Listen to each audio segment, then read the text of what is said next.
Fix a bad vegetable soup. I threw a whole bunch of vegetables in the crock pot with water and realized I had forgot to buy meat for it. I cooked it anyways and it is extremely bland. Any ideas on what I can do to fix it now? I don't want all this to go to waste. I basically just threw a bunch of random vegetables that I picked up from the farmer's market in there: 3 squash, 2 zucchini, an onion, kale, a handful of green beans, 4 servings pearl barley. I had half a bag laying around I needed to use up, 2 handfuls black beans, half a head of cabbage. I put some salt and pepper, about 6 teaspoons of chicken bouillon, garlic powder. It's a big crock pot and I filled it to the brim with water, besides all the veggies. Any suggestions would be great. With such a random collection of ingredients, I'm hesitant to suggest anything lest it conflict with one of the flavors.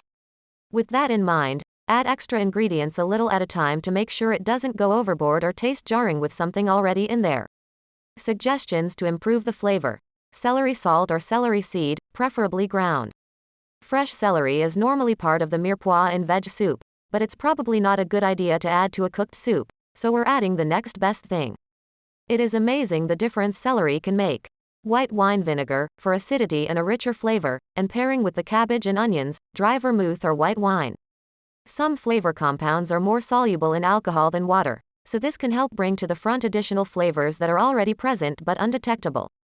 A jigger of sherry or cooking sherry. The latter has salt, so add it before salting the soup.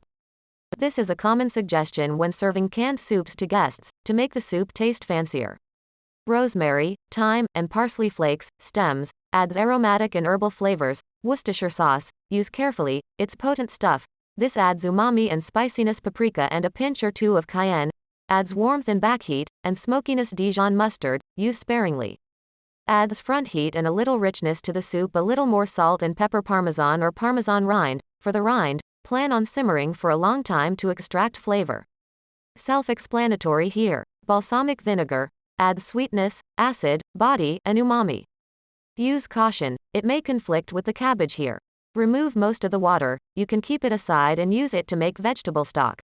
Put the rest in a blender. Add grated Parmigiano and a little bit of butter, or a tad of fresh cream.